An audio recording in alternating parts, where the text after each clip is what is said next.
गुरु के घर से जो लैना जी थे, उनकी लड़की उनके भाई के यहाँ शादी की हुई थी, तो वो सुबह सुबह गुरु घर की लड़की थी, शब्द उच्चारण कर रही थी और उसने जो कहा कि भाई सतगुरु के बिना जीवन बेकार है, ऐसा शब्द था कि बलिहारी गुरु आपने दिहाड़ी सत बार, जिन मानस से देवते की करत न लागी बार, जे 100 चंदा उग गया और सूरज चढ़े 1000, ऐता चांदन होंदियार गुरु बिन घोर अंधियार।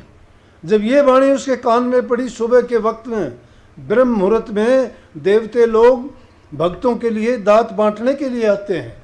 मूर्ख लोग उस टाइम में अपना टाइम गवाते हैं सोने में, और भगत लोग और जो भक्ति करने वाले होते हैं उस वक्त में दात लेते हैं प्रभु से।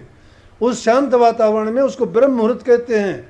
वो ब्रह्म मुहूर्त में देवताओं का वास होता है, वहाँ राक्षसों का पहरा खत्म हो जाता है। इसीलिए मनीषियों ने, ऋषियों ने, संतों ने, महात्माओं ने ये कहा कि ब्रह्म मुहूर्त में सो के जागे, कर स्नान भजन में लागे।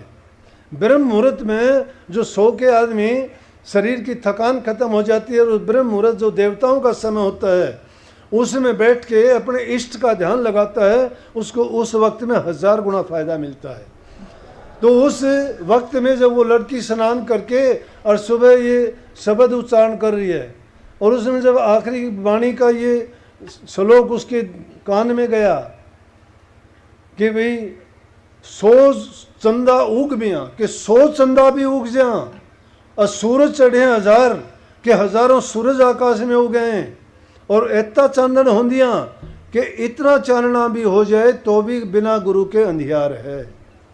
बोला कि वो हो, जिसको मैं ढूंढूं था वो तो घर में ही बैठा है, हमारे से ज़्यादा लड़की अच्छी है। मैंने अपनी इतनी ज़िंदगी खो दी, 22 बार ठोकरें खा के तीर्थों पर घूम के, और इस लड़की ने तो घर में ही आँख खोल दी। घर में थी बहू जाके उसी वक्त और उसके सामने खड़े हो गए अमरदास जी उनके सामने जाके कहने लगे हाथ जोड़ के कि बेटी ये बता दे, ये वाणी आपने कहाँ से पढ़ी? कहने लगी जी मैं इस तरह से गुरु घर की हूँ, और हमारे घर में तो सब ये हैं कि गुरु कौन है अब, कि गद्दी पर मेरे पिताजी हैं। बोला मुझे ले चल। बोले मुझे हुक्म नहीं है, मुझे घर से ये कह के विदा भेजा था, हम अगर बुलाएं तो ही हमारे घर आना। हमारी लड़की थी, अब किसी के घर की बहू है। बोला पिताजी का हुक्म नहीं, मैं नहीं जाऊंगी।